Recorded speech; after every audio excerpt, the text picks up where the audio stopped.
Au sein du luxueux manoir de Stéphane Bernard, niché dans la campagne provençale, le calme n'était pas un simple luxe, c'était une exigence absolue. En ce lieu, le milliardaire Stéphane Bernard gouvernait un empire fondé sur un dogme immuable, il y a ceux qui s'approprient les choses, et ceux qui se les font prendre. Lui, incontestablement, appartenait à la première catégorie. Pourtant, à 3 heures du matin, sa maîtrise parfaite des événements fut rompue par un son presque inaudible. Un petit clic. Le bruit émanait de sa bibliothèque personnelle, une pièce dont l'accès était formellement interdit à quiconque. S'attendant à un cambrioleur, il avança avec la furtivité d'un prédateur.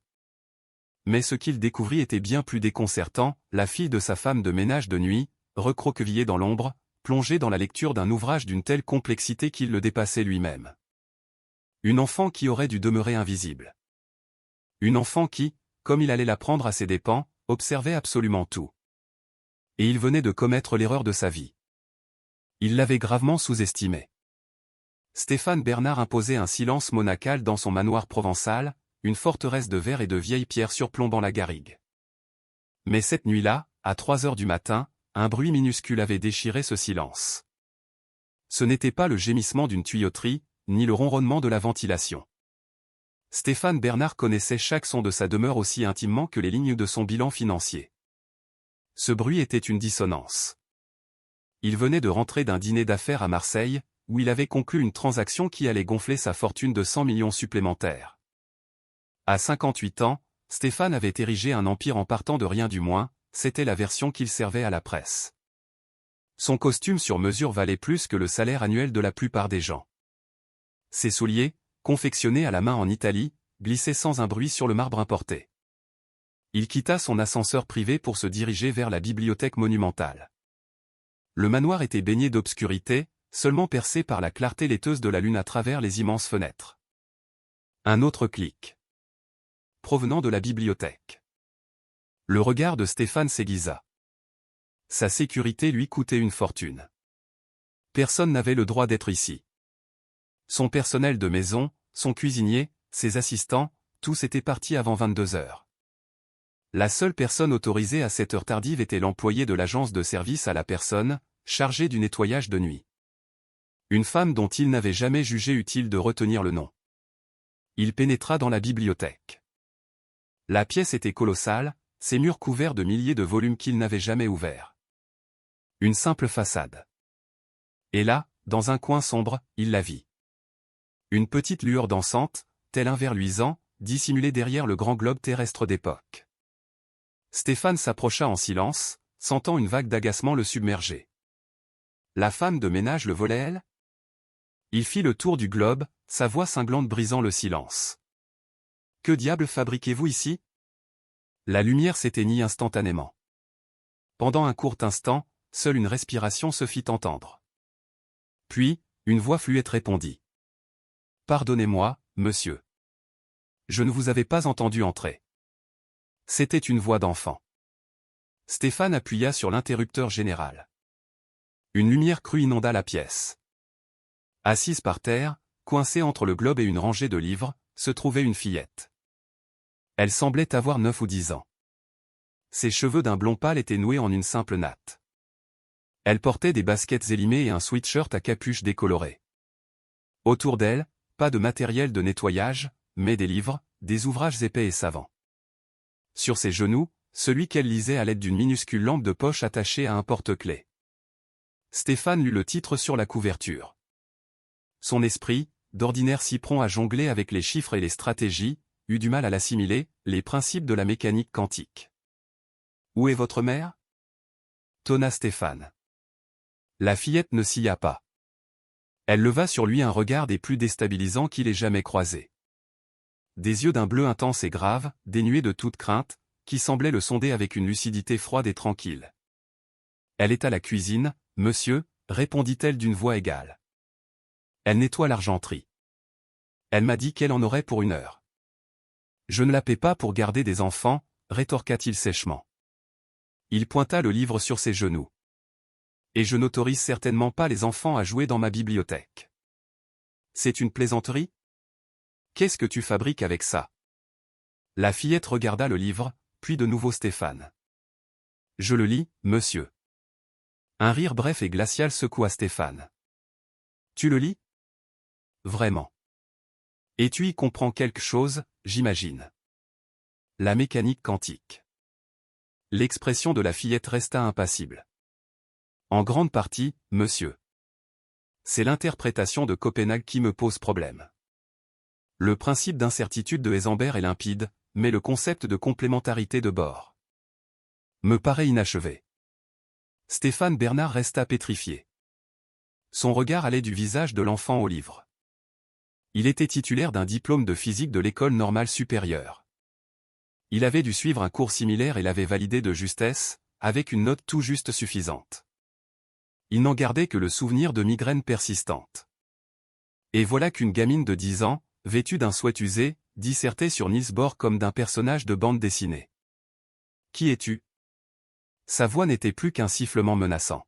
« Je m'appelle Manon Dubois, monsieur. Ma mère est Sandrine Dubois. »« Allez me la chercher, » ordonna Stéphane. Sur le champ. Avec une lenteur calculée, Manon inséra un marque-page, un simple bout de papier plié dans le volumineux ouvrage. Elle se leva, ses gestes empreints d'une étonnante sérénité. Elle rassembla les autres livres qu'elle avait sélectionnés, une histoire de l'Empire romain et un traité de calcul différentiel de niveau supérieur. Elle quitta la bibliothèque, laissant Stéphane seul sous la lumière crue.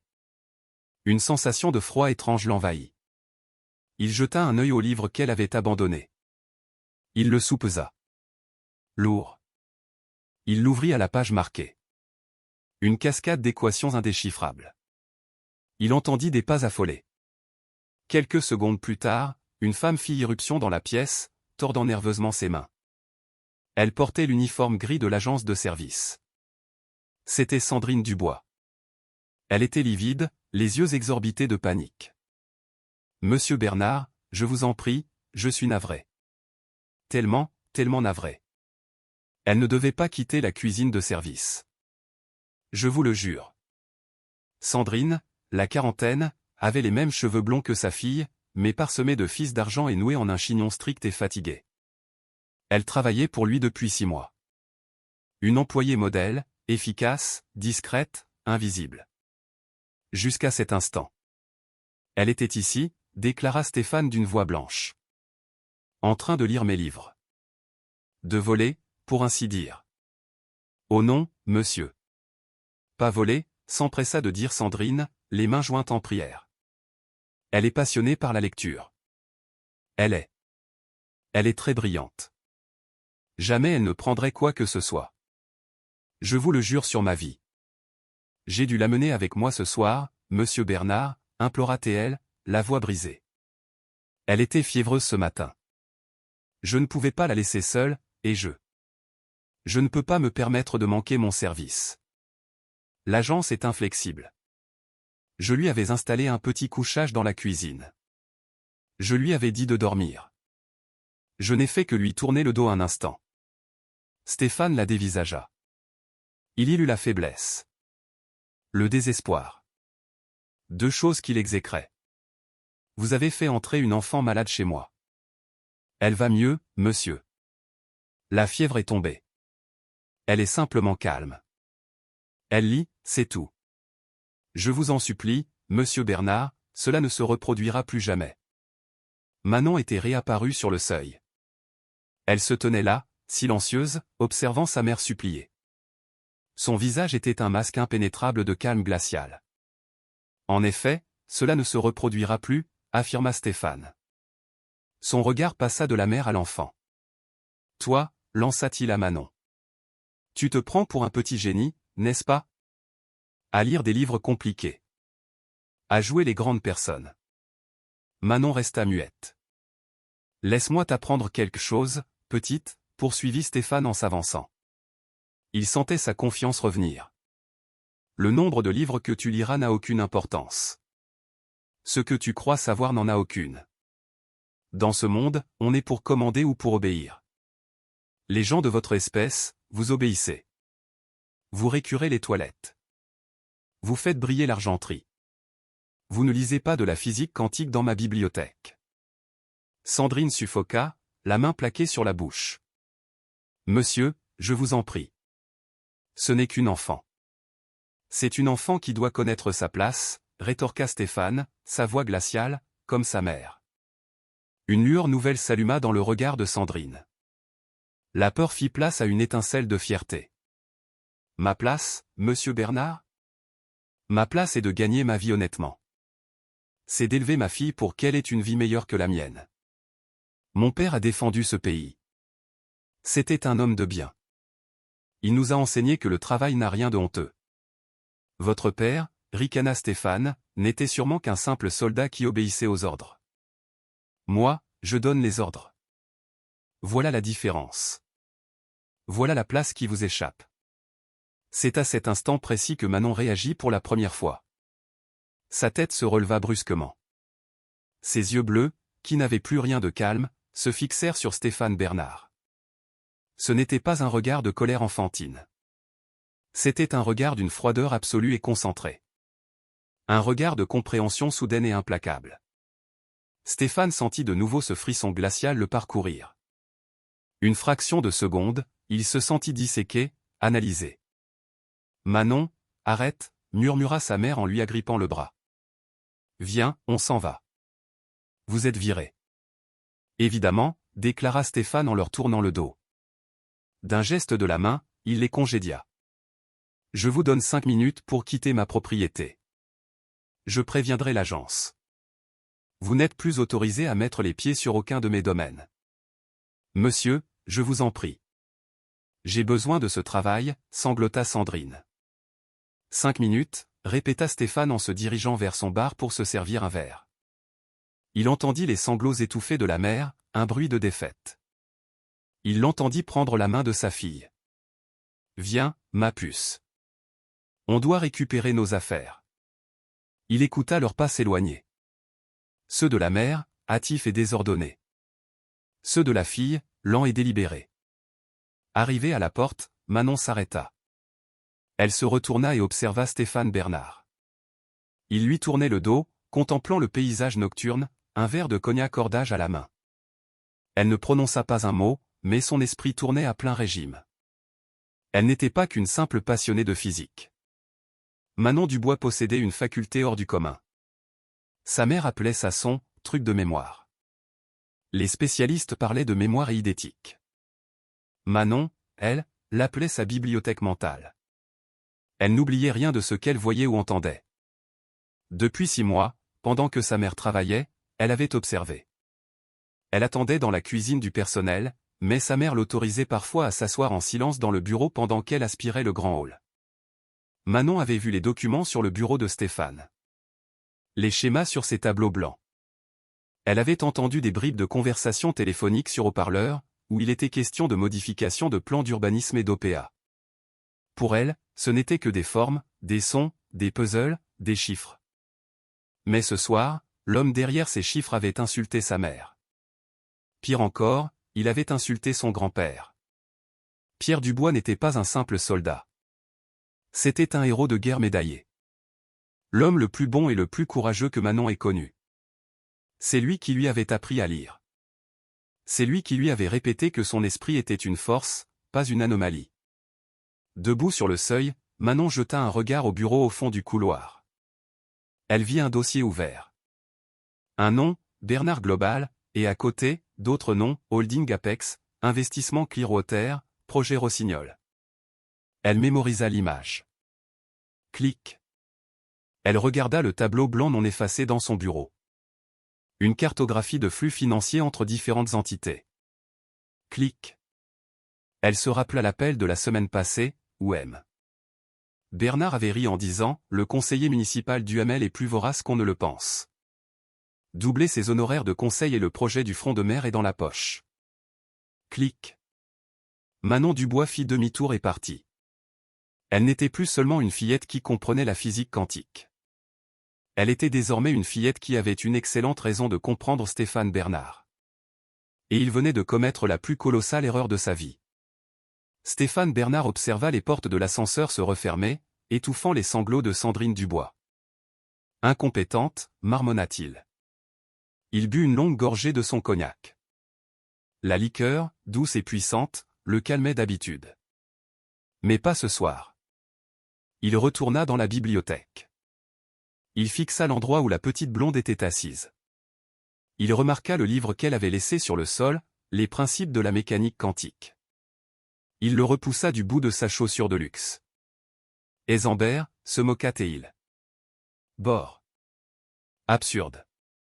Une bouffée d'irritation le saisit. Ce n'était pas la colère contre l'enfant. C'était le sentiment diffus et dérangeant d'avoir été, lui, toisé.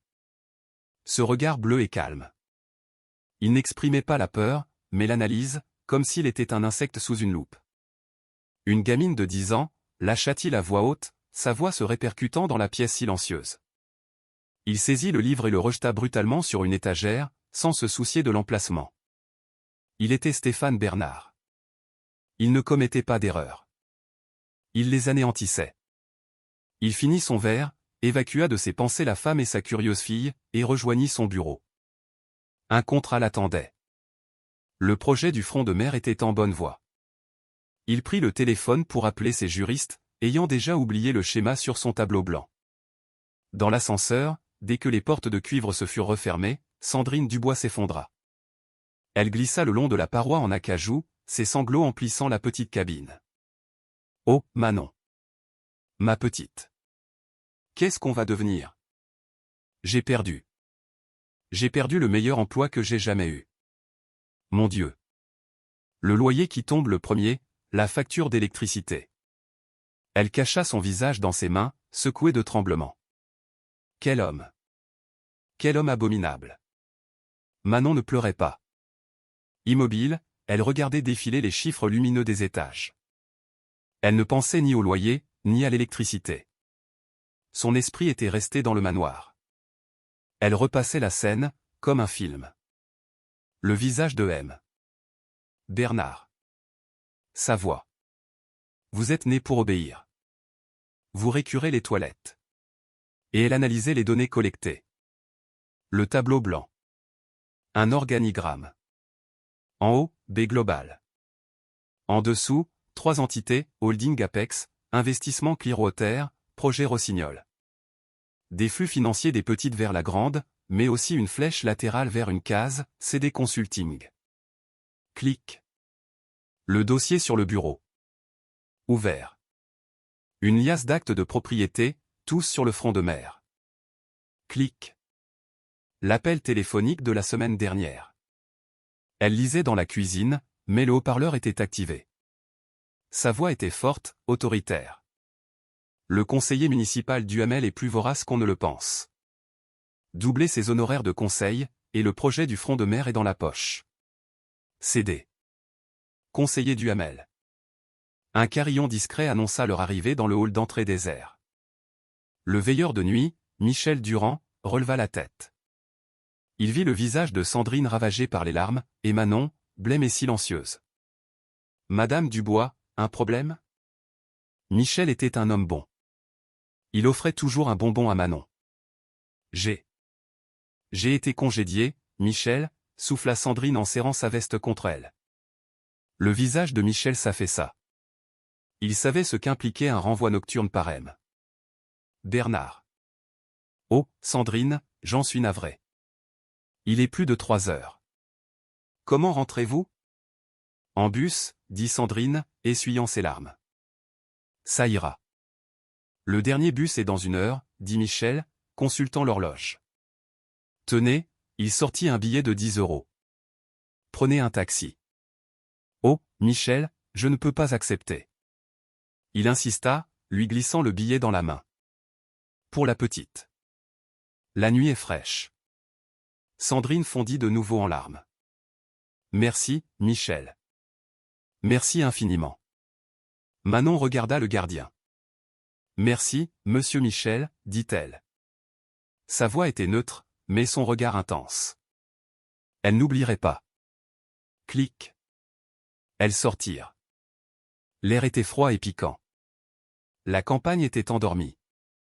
Le manoir de Bernard se dressait derrière elle, masse sombre et imposante. Elles ne prirent pas de taxi. Trop cher. Les 10 € de Michel serviraient à acheter du pain et du lait. Elles marchèrent jusqu'à l'arrêt de bus et s'assirent sur le banc glacé. Sandrine frissonnait, serrant Manon contre elle. Tout va s'arranger, Manon. Je trouverai autre chose. J'appelle l'agence des demain. Je trouverai bien quelques heures par-ci par-là. On s'en sortira. Manon posa sa tête sur l'épaule de sa mère.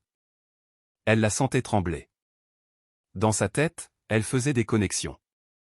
Honoraire de conseil, projet du front de mer, conseiller du Hamel. Elle avait 10 ans. Elle comprenait la mécanique quantique. Les pots de vin, c'était encore flou.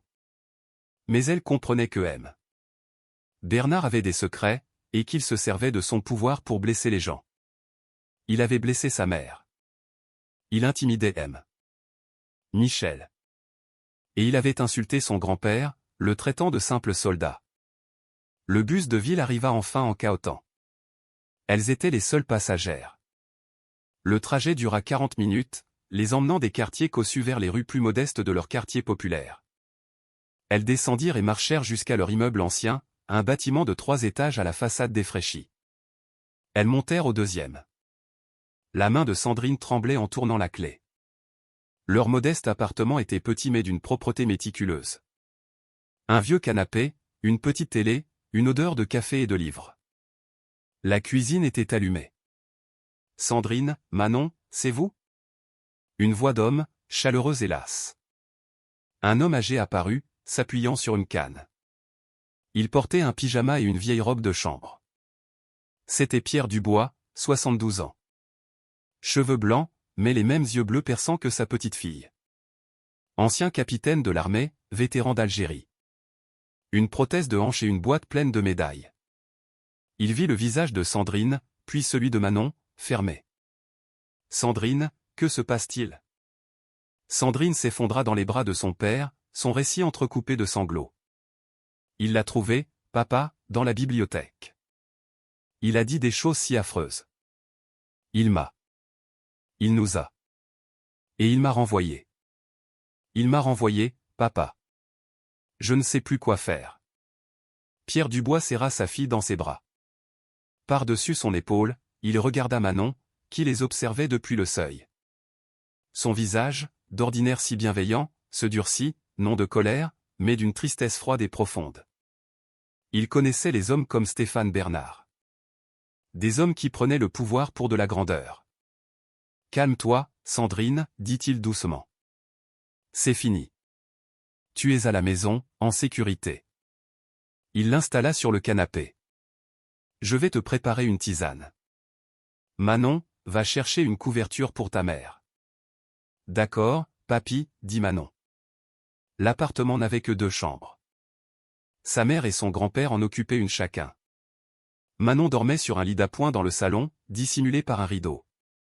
Son vrai refuge était un placard aménagé. Elle prit la couverture sur le lit de sa mère. En revenant, elle s'arrêta devant son petit coin. Elle vit sa mère, pleurant silencieusement sur le canapé. Elle vit son grand-père, de dos dans la cuisine, les épaules rigides. La main qui ne tenait pas la canne était fermée en un point. Manon ne retourna pas au salon.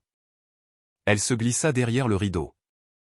Un petit bureau, une lampe, une étagère remplie non de jouets, mais de livres d'occasion, biographie, histoire, manuels de sciences. Elle prit un cahier à spirale. S'assit. Ouvrit une page vierge. Saisit un crayon. Sa main ne tremblait pas. En haut de la page, elle nota « S. Bernard ». Puis elle se mit à dessiner. L'organigramme du tableau blanc. B Global. Les 3 filiales, Apex, Clearwater, Rossignol. Les flèches. La case latérale, CD Consulting. En dessous, elle écrivit les mots mémorisés. Conseiller du Hamel, projet front de mer, doublé honoraire. Elle nota le nom du dossier, les dates. Elle n'était plus une enfant. Elle était un témoin. Une page se remplit, puis une autre. Sa bibliothèque mentale se déversait sur le papier. Chaque détail des 6 derniers mois, les plaques d'immatriculation, les noms entendus, les fragments de documents aperçus dans la corbeille. Si absorbée, elle n'entendit pas son grand-père. Pierre Dubois se tenait là, appuyé sur sa canne, un verre de lait à la main. Il s'arrêta, regarda le cahier. Les schémas. Les noms. Le vétéran, le stratège, comprit immédiatement. Ce n'était pas un gribouillage d'enfant. C'était un plan de bataille. Manon, dit-il doucement. Elle sursauta, cachant la page. C'est moi, ma chérie, dit Pierre en s'asseyant sur le bord du lit. Il la regarda dans les yeux. Ta mère m'a raconté ce qu'il a dit sur moi. La lèvre de Manon se mit à trembler. La première fissure dans son armure d'enfant. Il a dit que tu étais un simple soldat. Il a dit que les gens comme nous sont faits pour obéir. Comme si on était de la vermine. C'est un ignorant, Manon, dit Pierre. La valeur d'un homme ne se mesure pas à son argent, mais à son honneur. Cet homme n'en a aucun. Il montra le cahier. Qu'est-ce que c'est? Manon hésita. Seul son grand-père connaissait l'étendue de sa mémoire. C'est lui qui l'avait aidé à l'accepter comme un don. Ce sont ses secrets, papy, chuchota T.L. C'est un homme malhonnête. Il a fait du mal à maman. Il a dit que tu obéissais aux ordres, mais c'est lui qui enfreint les lois. Je crois que c'est un délinquant. Pierre Dubois examina de nouveau la page. Le nom du conseiller Duhamel lui sauta aux yeux. Son sang se figea. Duhamel. Un nom connu de tous. Un élu local qui favorisait systématiquement les promoteurs immobiliers au détriment des quartiers populaires. Et le projet Rossignol. Pierre en avait entendu parler dans la presse. Une fondation caritative de Bernard Global pour un hôpital. Une bonne initiative, avait-il pensé. Mais ici, le projet était lié à Holding Apex, à CD Consulting. Ce n'était pas de la philanthropie. C'était un montage pour blanchir de l'argent. Il regarda sa petite fille de 10 ans. En une soirée, elle avait mis à jour ce que des journalistes chevronnés cherchaient à prouver depuis des années. Manon, dit-il, la voix grave. Il posa sa grande main calleuse sur la sienne. C'est extrêmement dangereux. Tu le comprends, n'est-ce pas? C'est un despote, répliqua Manon, sa petite voix chargée de détermination. Tu m'as appris qu'il fallait affronter les despotes. C'est vrai, admit Pierre. Mais celui-ci est d'une autre trempe. Il peut détruire des vies sans lever le petit doigt. Il regarda Sandrine, endormie sur le canapé. Il vient de détruire celle de ta mère. Je veux le détruire, affirma Manon. Pierre fut frappé par la froideur de sa colère. Il se reconnut en elle. Cette même volonté inflexible. La justice ne consiste pas à détruire, Manon, dit-il. Elle consiste à rétablir l'équilibre. Il tapota le cahier. Ceci. Ce sont des informations. Pas des preuves. Pas encore. La mémoire d'une enfant, aussi prodigieuse soit-elle, ne suffira pas à faire tomber un homme comme lui. Alors nous trouverons des preuves, déclara Manon. Pierre soupira, balayant du regard leur modeste appartement. Il regarda sa petite fille. Stéphane Bernard avait commis une erreur monumentale. Il n'avait pas juste insulté une femme de ménage et un vétéran. Il leur avait donné un ennemi commun.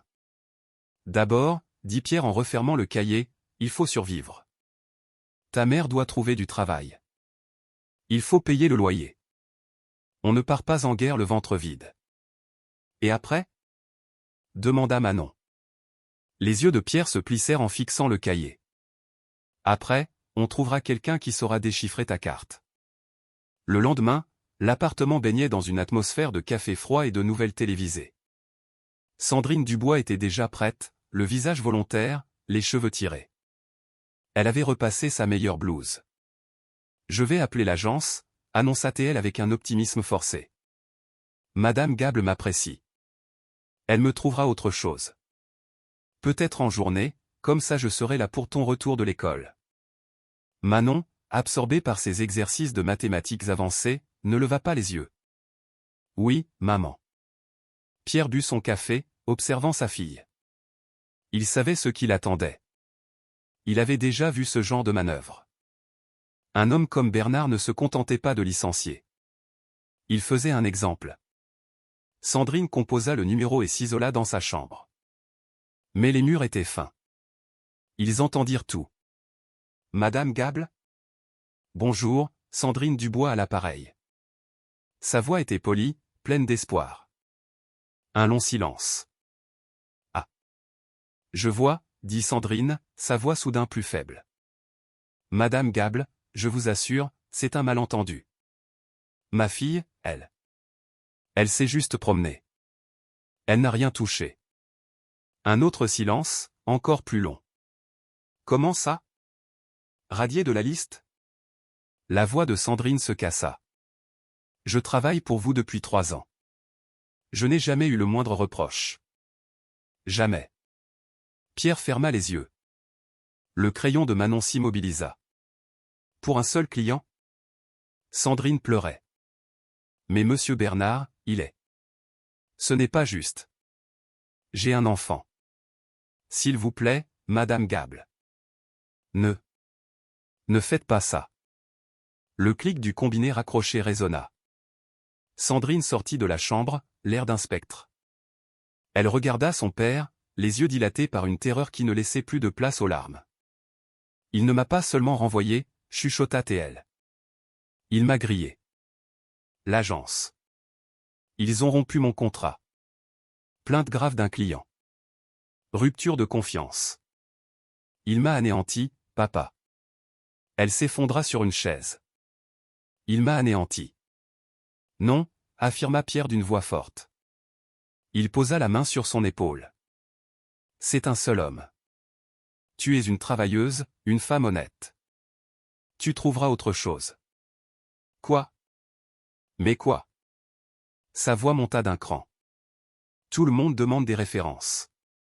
L'agence était ma seule référence depuis 3 ans.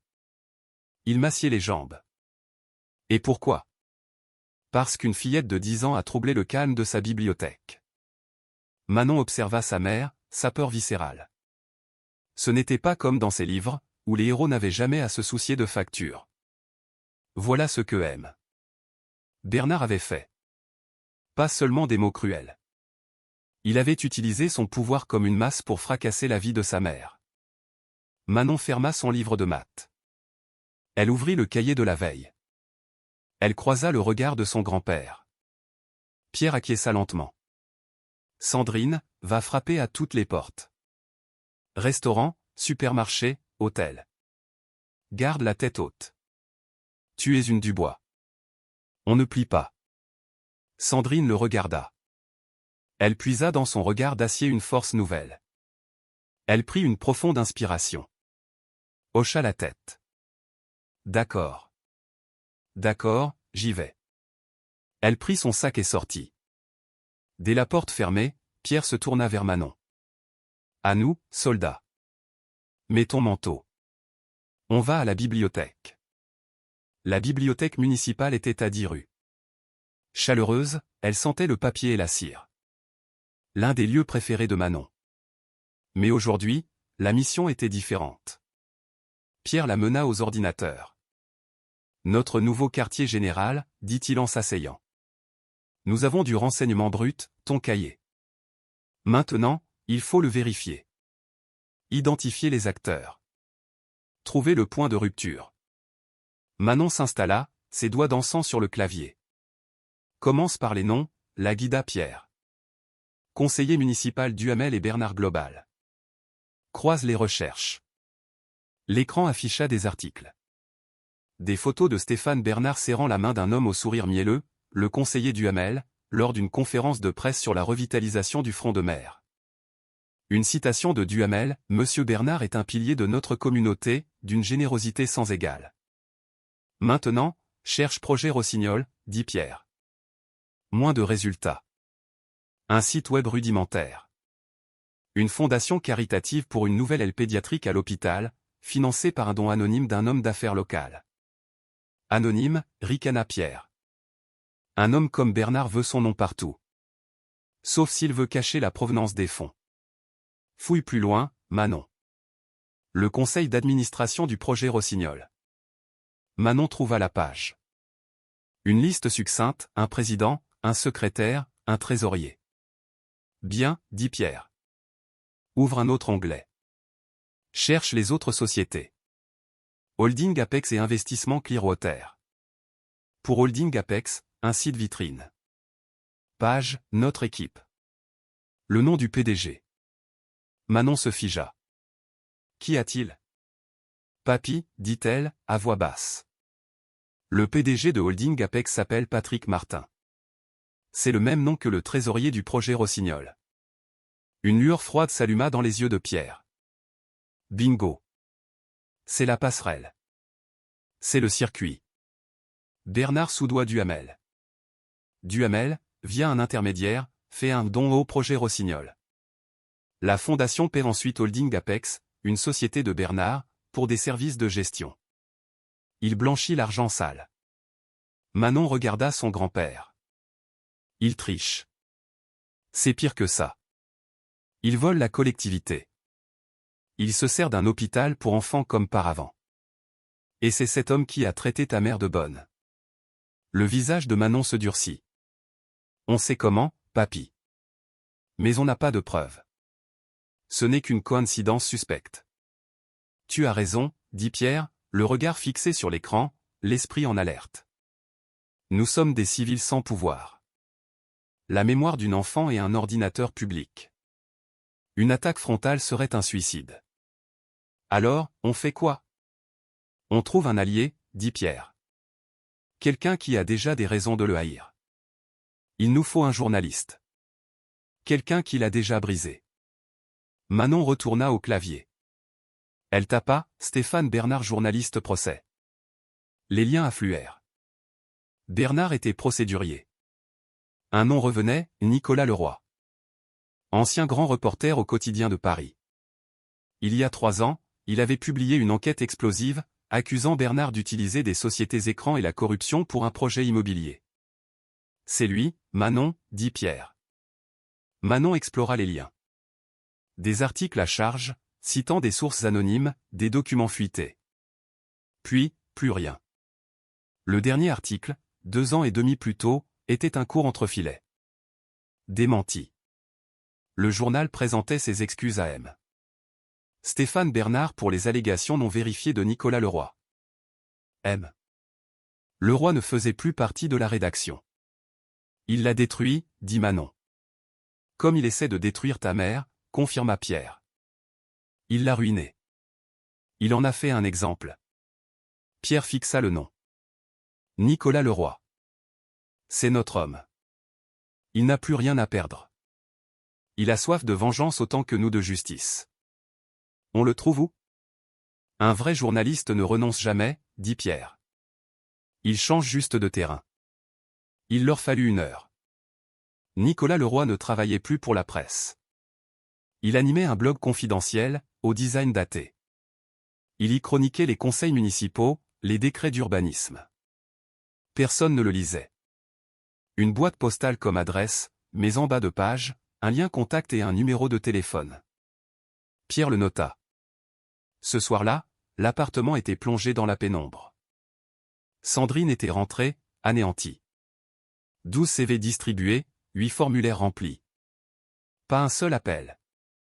Elle avait grignoté une soupe et s'était endormie, habillée, sur le canapé. Pierre était à la table de la cuisine. Le seul bruit était celui du vieux frigo. Il regardait le numéro sur le papier. Il regarda Manon, en face de lui, le cahier ouvert. Manon, dit Pierre, sa voix un souffle. Tu dois bien comprendre. C'est un point de non-retour. Cet appel, c'est une déclaration de guerre. Ce sera dangereux. Bernard ne se contentera pas de nous faire renvoyer. Il essaiera de nous anéantir. Tous. Ta mère incluse. Manon regarda sa mère endormie. Elle regarda la facture d'électricité en souffrance sur la table. Il nous anéantit déjà, papy, dit-elle. Le cœur de Pierre se serra, mélange de fierté et de peur. Elle était sa chair et son sang. Une combattante. Tu as raison, dit-il. Il prit le vieux téléphone. Inspira profondément. Ses doigts noueux composèrent le numéro. 1, 2, 3 sonneries. Une voix éraillée, lasse, méfiante. Allô? Monsieur Leroy. Nicolas Leroy. Qui est à l'appareil? Je m'appelle Pierre Dubois. Vous ne me connaissez pas, mais nous avons, je crois, une connaissance en commun. Silence. Je ne suis plus journaliste, l'ami. Quoi que vous vendiez, ça ne m'intéresse pas. Je ne vends rien, monsieur le roi, dit Pierre, sa voix soudain dure comme la pierre. Je vous offre quelque chose. Je vous offre l'homme qui a brisé votre carrière. Un autre silence, lourd de sens. Stéphane Bernard, précisa Pierre. Manon observait son grand-père. Il s'était redressé. Il n'était plus un vieil homme. Je vous écoute, dit Nicolas Leroy. La communication était tendue. Nicolas Leroy se taisait, mais on l'entendait respirer. Monsieur Leroy, reprit Pierre. Comment puis-je être sûr que vous n'êtes pas un de ces hommes de main? Que ce n'est pas un nouveau piège pour me faire un procès? Il ne me reste plus rien à prendre, mais ces avocats sont imaginatifs. Vous ne me connaissez pas, répondit Pierre, mais vous le connaissez, lui. Vous connaissez ses méthodes. Vous avez écrit sur ces sociétés écrans. Vous aviez raison. Il vous manquait juste la clé. Nous l'avons. Nous? Demanda le roi. Ma famille. Des gens qu'il a blessés par pur caprice. Des gens qu'il a méprisés. Il a blessé beaucoup de monde, monsieur Dubois. Vous n'êtes pas unique. Mais nous sommes les seuls à avoir passé les 6 derniers mois à l'intérieur de son manoir, rétorqua Pierre. Un silence différent. Celui d'un prédateur qui dresse l'oreille. Où?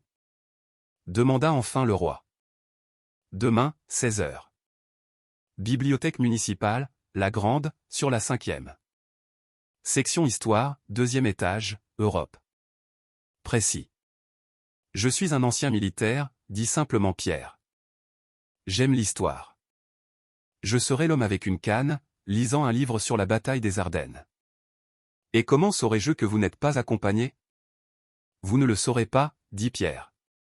Il faudra faire le pari que venger votre carrière vaut le risque. Nous attendrons 20 minutes. Après, nous aviserons autrement. Pierre Dubois raccrocha sans attendre de réponse. Il regarda Manon. Son visage était blême, mais ses yeux brillaient. Préparation, dit Pierre. Dans ta chambre. Consigne tout. Nom, date, heure, chiffre. Pas d'interprétation. Pas de supposition. Des faits. Un rapport de mission. Entendu, papy, dit Manon en disparaissant. Pierre resta longtemps à table, écoutant le sommeil agité de sa fille.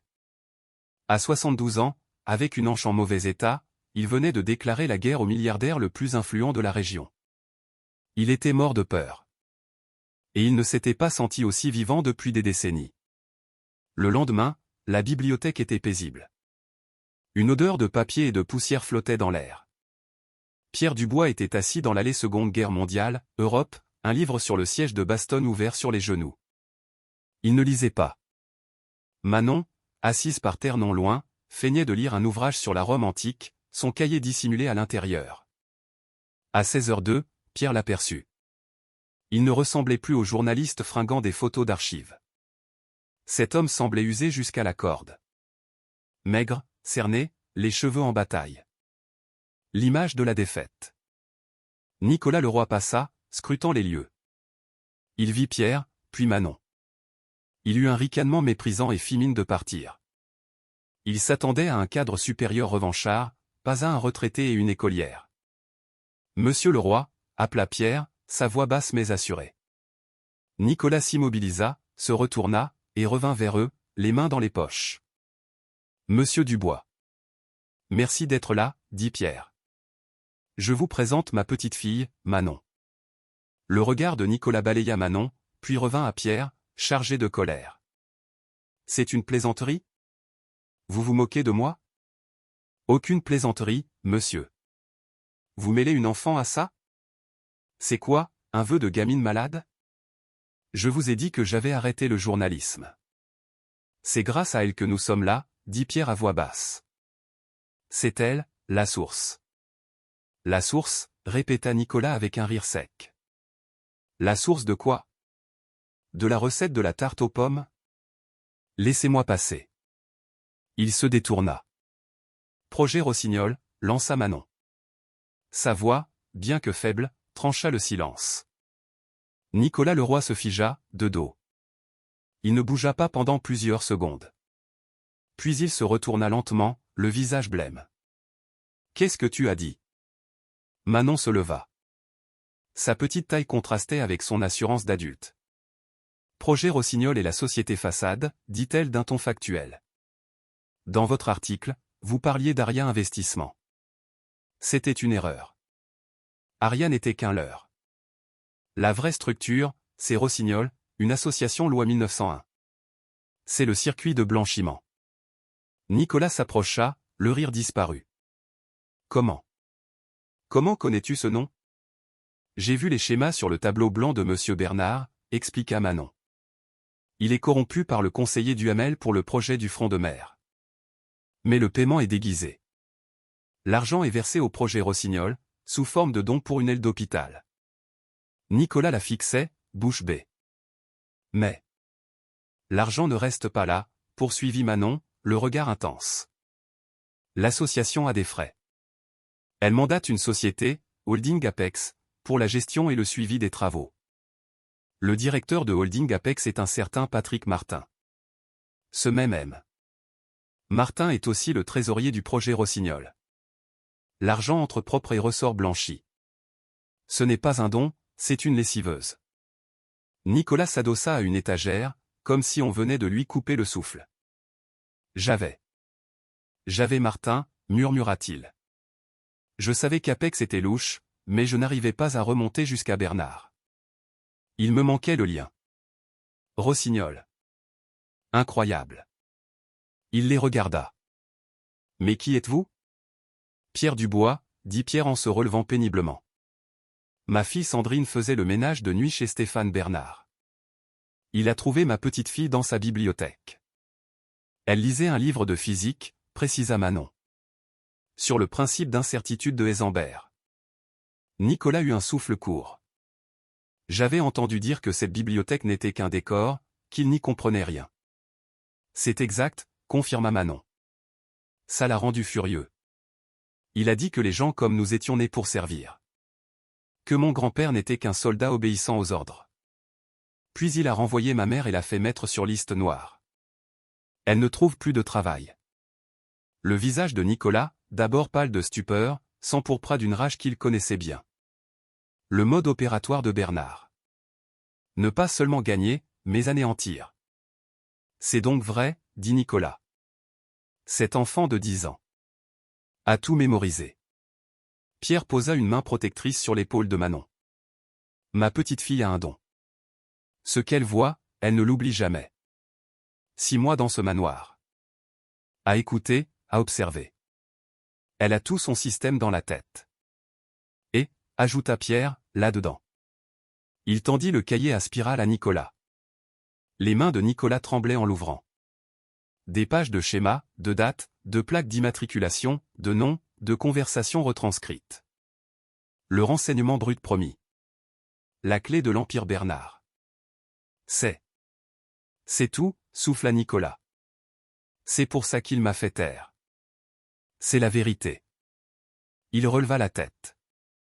Son regard n'était plus celui d'un homme brisé. C'était celui d'un prédateur. Le journaliste était de retour. Parfait, dit Nicolas, sa voix soudainement vive et professionnelle en refermant le cahier. Monsieur Dubois, Manon. Voici le plan. On oublie la presse. Si on publie, ses avocats nous enterrent avant même l'impression. Il tient le journal. Il dira que ce sont les délires d'une enfant et d'un journaliste aigri. On est fini. Alors ? Demanda Pierre. Ce n'est plus du journalisme, dit Nicolas, la voix dure. C'est une affaire pénale. On constitue un dossier. Pas pour le quotidien. Pour la police judiciaire, la brigade financière. On parle de fraude, corruption, association de malfaiteurs. Pierre acquiesça. Nous vous suivons, monsieur le roi. Nicolas. Et on n'est pas encore prêt. Il tapota le cahier. Ça, c'est la carte. Parfaite. Mais ce n'est pas une preuve. La mémoire d'une enfant de 10 ans n'est pas recevable au tribunal. Il nous faut un document. Une pièce à conviction.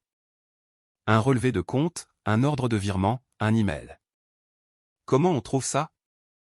Demanda Pierre. Nicolas consulta à nouveau le cahier et pointa un nom que Manon avait entouré. On cible le maillon faible, dit-il. Patrick Martin. Le financier, PDG d'Apex et trésorier de Rossignol. Bernard ne se mouille jamais. Il utilise des hommes de paille. C'est Martin qui est en première ligne. S'il tombe, il prend tout. Bernard le sacrifiera sans hésiter. On le trouve, dit Pierre. On le fait paniquer, corrigea Nicolas. On lui fait comprendre que le navire sombre et que Bernard va le lâcher. On lui fait comprendre que sa seule porte de sortie, c'est de collaborer. De nous fournir la preuve en échange de sa peau. Comment? Demanda Manon. Nicolas les regarda. Le vieux soldat et la petite surdouée. La plus étrange des équipes. Je dois enquêter, dit Nicolas. Trouver ses habitudes, ses failles. Vous deux, vous avez fait le plus dur. Vous avez fourni l'arme. Laissez-moi m'occuper de la visée. Rentrez chez vous. Soyez discret. N'approchez plus Bernard ni aucun de ses proches. C'est moi qui vous contacterai. Il prit le cahier. Je peux? Elle a des copies, dit Pierre. Elle en a fait 2 autres hier soir. De tête. Nicolas Leroy dévisagea Manon et laissa échapper un rire, mélange d'incrédulité et d'admiration. Il s'est vraiment trompé d'adversaire. En effet, dit Pierre en s'appuyant sur sa canne. Il s'est trompé. Pendant 3 jours, un silence pesant régna dans l'appartement. Sandrine partait chaque matin et revenait chaque soir, un peu plus abattue. Les refus s'enchaînaient. Personne ne voulait d'une employée blacklistée.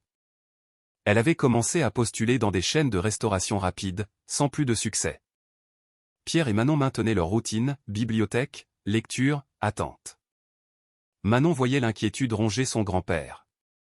Il passait des heures au téléphone avec l'Office national des anciens combattants, ONAC, tentant d'obtenir une avance sur sa maigre pension de retraite. Il inspectait le placard, comptant les conserves. Le temps et les provisions s'épuisaient. La 4e nuit, vers 23 heures, le téléphone sonna. Sandrine dormait. Pierre décrocha. Famille Dubois. C'est moi. La voix de Nicolas Leroy était un chuchotement pressé. Je le tiens. Pierre fut immédiatement alerte. Il fit signe à Manon. Que as-tu trouvé? Martin. Ce n'est pas qu'un escroc. C'est un homme aux abois, dit Nicolas. Je l'ai filé. Pas de restaurant de luxe, pas de maîtresse. Il ne va qu'à un seul endroit, l'hôpital de la ville. Le vrai, pas le projet Rossignol. Et pourquoi? Son fils. 9 ans. Leucémie. Hospitalisé depuis 6 mois. Traitement expérimental, hors de prix. Bernard ne fait pas que le payer. Il le tient. Martin est coincé. Il manipule les comptes de Bernard depuis 5 ans, et je suis prêt à parier que Bernard le fait chanter avec les frais médicaux. Incroyable, murmura Pierre. Il monte une fausse fondation pour un hôpital d'enfants pour couvrir sa corruption, et il fait chanter un homme dont l'enfant est réellement malade. C'est un levier parfait, dit Nicolas. Et notre point d'entrée.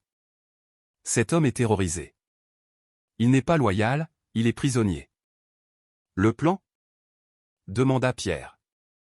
Je suis à l'hôpital, dans le parking. Je vais l'aborder à sa sortie. C'est maintenant ou jamais, Pierre. Ça se termine ce soir. Je voulais juste que vous le sachiez. Sois prudent, mon garçon, dit Pierre. Nicolas raccrocha. Manon regarda son grand-père. Monsieur le roi ne risque rien. C'est un bon soldat, dit Pierre en la serrant contre lui. Maintenant, il faut espérer. Le parking de l'hôpital était froid, une odeur d'essence flottait. Nicolas Leroy attendait dans sa vieille Citroën 2C verrouillée. À 23h32, Patrick Martin sortit de l'ascenseur. Il était défait. Costume froissé, barbe de plusieurs jours. Le visage d'un père consumé par l'angoisse. Nicolas sortit de sa voiture. Monsieur Martin. Martin sursauta, ses clés à la main. Qui êtes-vous? Nicolas Leroy. Ancien journaliste. Martin blêmit. Je n'ai rien à vous dire. Fichez-moi la paix.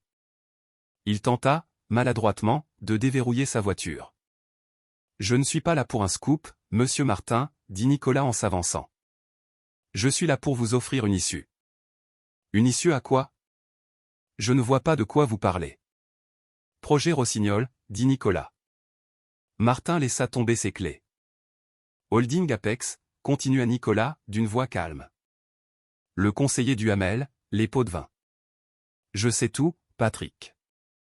Et bientôt, tout le monde saura. Martin se mit à trembler. C'est impossible. Monsieur Bernard va vous anéantir. Il l'a déjà fait il y a 3 ans, dit Nicolas. Je n'ai plus rien à perdre. Mais vous, si. Une femme. Un fils. Chambre 412. Leucémie. Martin éclata en sanglots. Je vous en prie. Il va tout arrêter. C'est lui qui paie le traitement. Mon fils va mourir. Je vous en supplie. Il vous a déjà condamné, Patrick, dit Nicolas en s'approchant. Réfléchissez. Vous êtes le trésorier, le PDG. Votre signature est partout. Quand ça sortira, qui ira en prison? Lui, ou celui qui a signé les chèques? Martin s'adossa à sa voiture, les jambes flageolantes. Il savait que c'était la vérité. Il vous livrera en pâture, dit Nicolas. Il plaidera l'employé malhonnête. Il se dira choqué. Il s'en sortira indemne. Vous prendrez 20 ans. Et votre fils? Que voulez-vous? Murmura Martin, le visage inondé de larmes. Je ne travaille pas pour un journal, dit Nicolas. Je travaille pour la justice. Je prépare un dossier pour la police judiciaire. Un dossier de raquette. Et pour l'instant, c'est vous qui êtes en haut de la pyramide. Non, je n'étais que. Je sais. Mais il me manque une chose pour le mettre lui au sommet. Nicolas tendit la main. Une preuve irréfutable. Le vrai livre de compte, un ordre de virement, un document avec son nom. Donnez-le-moi, et je vous offre une porte de sortie. Vous devenez témoin protégé. Vous obtenez l'immunité. Votre famille est en sécurité. Et il paie. Martin regarda la main de Nicolas, secouée de sanglots. Il était au bout du rouleau. Il m'a forcé à tenir une comptabilité parallèle, chuchota-t-il. Une assurance, disait-il. Pour le fisc. Mais c'est le vrai registre. Les versements de Duhamel, les transferts vers ses comptes offshore. C'est sur une clé USB, dans ma mallette. Donnez-la-moi, Patrick, dit Nicolas. Et libérez-vous. Martin ouvrit sa mallette et en sortit une petite clé USB noire. Il la déposa dans la paume de Nicolas. Tout est là, dit-il. C'est un monstre. Je sais, dit Nicolas en refermant la main sur la clé. Retournez voir votre fils, monsieur Martin. Reposez-vous. La police vous contactera demain. Nicolas Leroy s'éloigna, le petit objet en plastique pesant 1 tonne dans sa poche. Il le tenait. Il tenait Bernard. 2 semaines plus tard, Stéphane Bernard paradait sur la scène d'une salle de réception d'un grand hôtel parisien. C'était le gala annuel de la Fondation. Tout le Gotha parisien était là. Il recevait le prix du philanthrope de l'année pour son financement du projet Rossignol. Merci, merci, souriait-il. Notre devoir, à nous qui sommes des leaders, est de donner en retour. Et je suis fier de montrer l'exemple. Applaudissements nourris. Au fond de la salle, 2 hommes en costume sombre parlaient dans leurs oreillettes. Il est sur scène. On intervient. Les portes s'ouvrirent. 2 agents de la police judiciaire entrèrent, suivis de 2 autres. En tenue de ville. Ils traversèrent la salle, droit vers la scène. Les applaudissements cessèrent.